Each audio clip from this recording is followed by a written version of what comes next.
Good evening and welcome back to Sports Talk ATL. I am Chase Earl, joined by Alex Lord. SEC Media Days are taking place, and we have a ton of. We're going to talk about Paul Feinbaum. He's coming back up.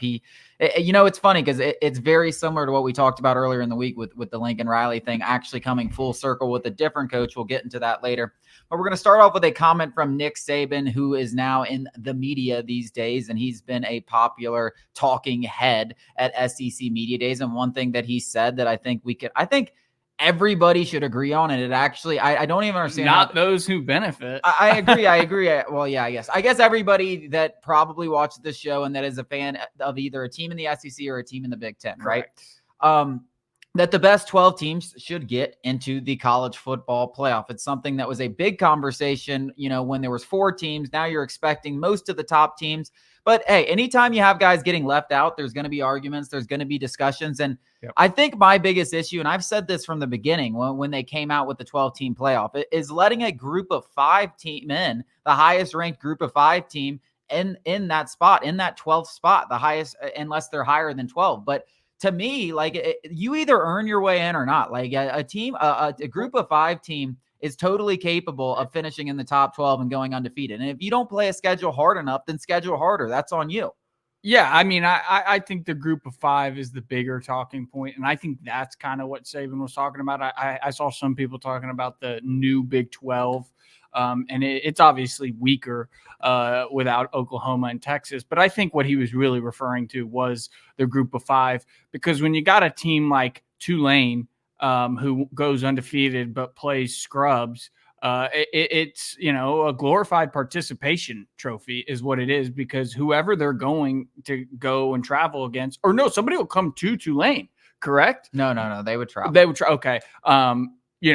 That they're just a lamb for slaughter for most instances, because it's going to be the 3rd team in the Big Ten or the 3rd team in the SEC is somewhere along the lines of how that's going to line up, or the 2nd team actually. So it could be like Tulane going to Bama, or Tulane going to Ole Miss, or Tulane going to Ohio State. Yeah, I mean, they're going to play the 5 seed. They're going to get out. It's going to be like the an best Ohio team. State. Yeah, it's going to be the best team. So Oregon or Ohio State / Georgia or Texas, maybe Bama. Well, and that's a lamb to slaughter. It's not even really the 5 seed too, because when you think about it, and this is another talking point that I think should be discussed, is those top 4 teams get a first round bye. So if you win the Big 12 and you're the 13th ranked team or the 12th team, you're also getting a first round bye, which I think is another problem. Or Clemson or something like that. Let's say Clemson loses 2 games to Georgia and someone in the ACC, but they win the ACC. They're now the 4th seed. So that 5 seed could be like really the number 2 ranked team. It could be the 2nd best team from the SEC. It could be Georgia. It could be Texas. It could be Bama. It could 2 be of the top Ohio 4 State. Teams could be non-conference winners.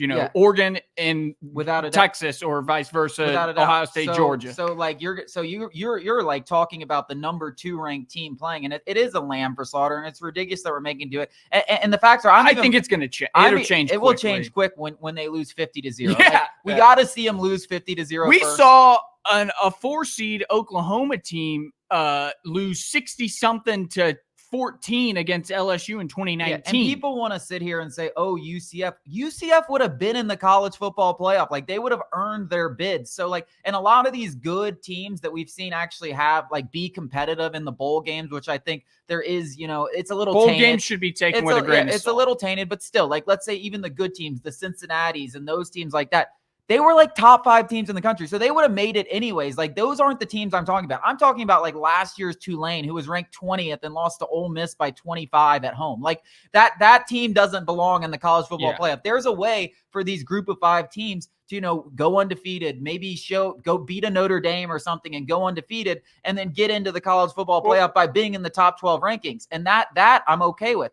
But giving them an automatic bid is just ridiculous, and you're going to get a pissed off team, because I guarantee you it'll probably be a team from the SEC. It'll be 12th ranked Oklahoma, or maybe 12th ranked LSU or something like that, 12th ranked Tennessee, and you're going to have 150,000 fans cheering so hard for Alabama, which is something they've never done, just so they get blown out and proven right that they didn't belong. Yeah, and it was 2 years ago that Bama got left out.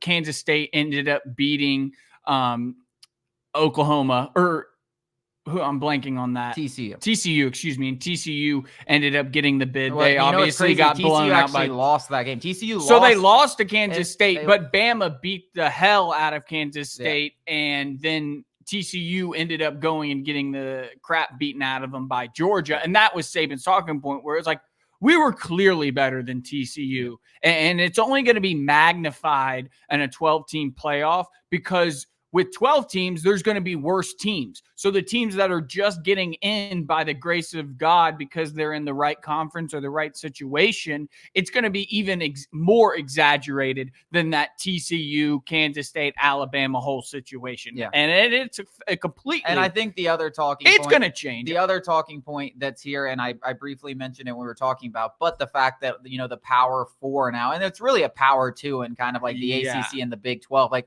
the ACC and the Big 12 have no business winning their conferences and getting a first round bye. They just don't have good enough conferences. It's not even, they're not even comparable. Hell, you should probably give 2 SEC teams and 2 Big teams first round byes before you give the ACC and the Big 12. Now, I'm fine with their conference champion being in, because I think that 1, they'll probably be in the top 12 teams anyways, and 2, like, I think you should have representatives for those conferences. But at the end of the day, first round buys, like, I think that's another thing that has to change and probably will change, because it only takes 1 year, and we could see it very well. That Big 12 is going to be fun conference this year, but I could see everyone finishing with 2 or 3 losses, right? The Big 12 championship could easily be 8-4 Oklahoma and State versus 10-2 Kansas State, and Oklahoma State wins and goes 9-4 and gets a first round bye. That's ridiculous, right? Yeah. And that's a totally plausible situation. Yeah.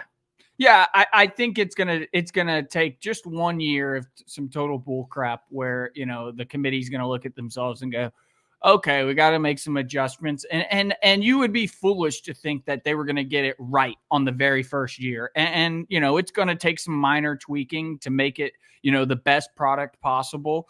I do want to push back a little bit on the ACC. I do hate Dabo. I do hate Clemson. I think they're dead, but like Florida State, Clemson comes out of that. Miami, if Miami ever gets their heads out of their butt, they come out of that. They deserve probably a bye, because the the Big 12 is not in the conversation with the ACC, in my opinion. They can deserve first round bye. It should just be earned, right? Like, if Florida State goes undefeated or has one loss and wins the ACC, they'll be in the top 4, right? I'm completely fine with one of them getting in. I'm just saying that it needs to be earned. The committee has already shown you, last year is the perfect example, where Florida State goes undefeated, but we used common sense, and they were not one of the 4 best teams in the country. So that's even going to like the worst teams are going to be more exaggerated. The teams that get the AC or the SEC/Big 10 bump is going to also be more exaggerated, because there's no questioning what kind of onslaught or what kind of schedules these are comparable. It's not even comparable.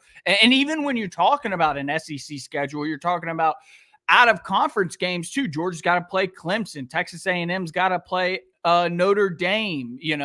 So I think it's going to come back around in some instances. But like you mentioned, you can't make up for a bye. You can't make up for it, even if you're kind of gifted one of those final playoffs. I just think it's going to take 1 or 2 years where something atrocious happens. Where I think you just painted the perfect scenario, where a 9-3 UCF or a 9-3 Kansas State or Oklahoma State, somehow wins the Big 12, and you're like undefeated, 3 losses. What the hell are we doing here? And I don't know if you played the NCAA game, but that's kind of what it looks like. I had 7-5 Michigan in the college football playoff. I'm like, what is going on right now? So they definitely have some Big Ten and SEC bias in that game. So hopefully they have that in the college football playoff, because I think it's going to be deserved. I think they're going to have it. But, I do have kind of a little bit of a gripe with the playoff, that they're even making us go through this experiment, because frankly, we all know what's going to happen. Yeah, I guess, and we all know what's going to happen with the Big 12. Like, I'm sorry, there's not a team in there right now. And they've never been programs that are going to go 13-0. It's also not going to change. It's like the ACC could go through ebbs and flows of putting national champions in the conversation. There's no doubt about that. Those 3 I just mentioned, Clemson, Florida State, Miami, they are very capable of putting together a national championship program. There's not one in the Big 12. There literally cannot. There won't be one. And the only way that one probably gets to that mark is only because of a weak Big 12 just because schedule. Everyone sucks. Like maybe Oklahoma State has a year where they go nuts because the Big 12 isn't that good, or Utah or someone like that, or Kansas State. I don't see it happening because I don't think any of those programs right now are good enough, but maybe down the road something like that happens. I just think this is something that like why do we have to? I say why do we? There's like this inclusion thing that we have to give the Big 12 a first round bye. You would be foolish to think they couldn't get it right the first time, but the things we're talking about seem obvious. Yes, that's what I'm saying. From I see your point that it does seem obvious. Why do we even have to, test this hypothesis because we know what the end result is already going to be? And we've had a 14 playoff. It's literally a participation trophy, and at the most high level college sport in the country, and we're giving out participation medals. And the other aspect we haven't even discussed, Alex, is not only do they get that first round bye, right, which is obviously important. They get a home field, they get a home game. So this number 5 seed Texas has to go play number 4 seed Oklahoma State that just went 9-3, right? They have to travel, or they could have to travel to Colorado. They have to travel across the country for a game. It just, it's a little bit absurd that we even have to do something like this. Hopefully it gets fixed, but it shouldn't even be an issue because we know it is common sense.